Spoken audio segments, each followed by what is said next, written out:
उसने जब राजा सपस के कन्या पैदा हुई तो उसने ज्योतिषियों से कुंडली बनवाई। तो ज्योतिषियों ने राजा को बताया कि कन्या राजा के लिए हानिकारक सिद्ध होगी, अतः आप इसको मरवा दीजिए। राजा बोले, पंडित जी, लड़की को मारने का पाप तो बहुत बड़ा होता है, मैं इस पाप का भागी नहीं बन सकता। तब ज्योतिषियों ने विचार करके राय दी कि हे राजन, आप एक लकड़ी के संदूक में ऊपर से सोने चांदी आदि जड़वा दे, फिर उस संदूक के भीतर लड़की को बंद करके नदी में प्रवाहित कर दीजिए। सोने चांदी से जड़ा हुआ संदूक अवश्य ही कोई लालच से निकाल लेगा और आपकी कन्या को भी पाल लेगा, आपको किसी प्रकार का पाप भी नहीं लगेगा।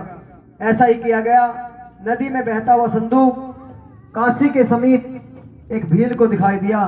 वह संदूक को नदी से बाहर निकाल लाया।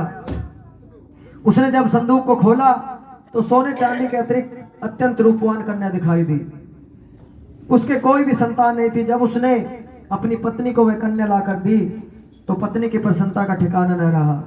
उसने अपनी संतान के समान ही बच्ची को छाती से लगा लिया और भगवती माता की कृपा से उसके सतनों में दूध उतर आया।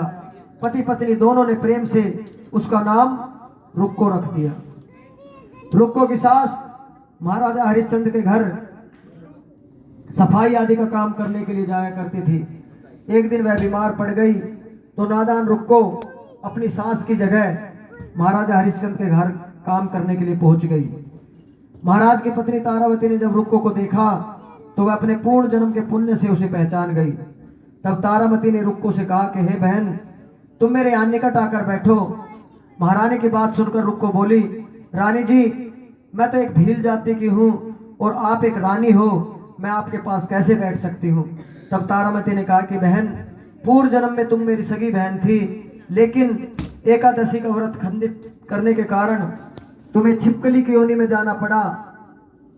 जो होना था सो हो चुका, अब तुम अपने इस जन्म को सुधारने का उपाय करो तथा भगवती वैष्णो माता की सेवा करके अपने जन्म को सफल बनाओ। यह सुनकर रुक्को को बड़ी प्रसन्नता हुई और उसने उपाय पूछा तो रानी ने बताया कि वैष्णो माता सब मनोरथों का पूरा करने वाली है। जो लोग श्रद्धा पूर्वक माता का पूजन व जागरण करते हैं उनकी सभी मनोकामनाएं पूर्ण होते हैं। बोले सच्चे दरबार की। रुक्को ने प्रसन्न होकर माता की मनोती करते हुए कहा कि हे माता, यदि आपकी कृपा से मुझे एक पुत्र की प्राप्ति हो जाए तो मैं आपका पूजन व जागरण करवाऊंगी। माता ने प्रार्थना को स्वीकार कर लिया। फलस्वरूप 10वें महीने उसके गर्भ से एक अत्यंत सुंदर बालक ने जन्म लिया। परंतु दुर्भाग्यवश रुक्को को माता का पूजन व जागरण करने का ध्यान नहीं रहा। परिणाम यह हुआ कि जब वह बालक 5 वर्ष का हुआ तो उसे माता निकल आई, जिसे चेचक कहते हैं। माता निकल आई।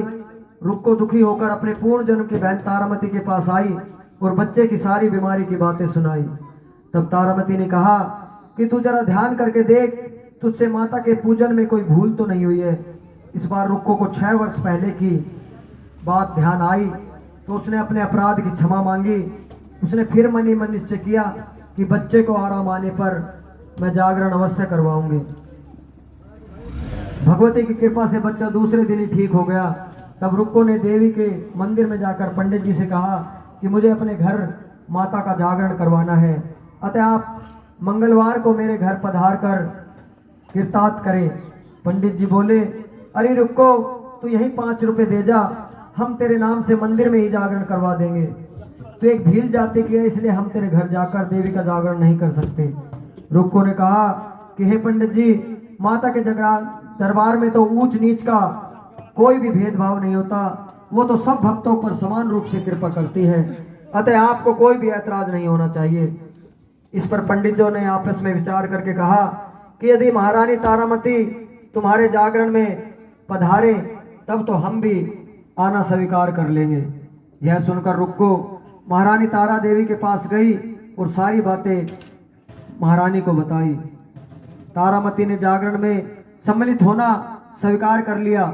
जिस समय रुक्को पंडित जी से ये बात कहने गई थी कि महारानी जी जागरण में आएंगी, उस समय एक चुगलखोर ने सारी बातें सुन ली और उसने महाराजा हरिश्चंद्र को सारी बातें जाकर बता दी।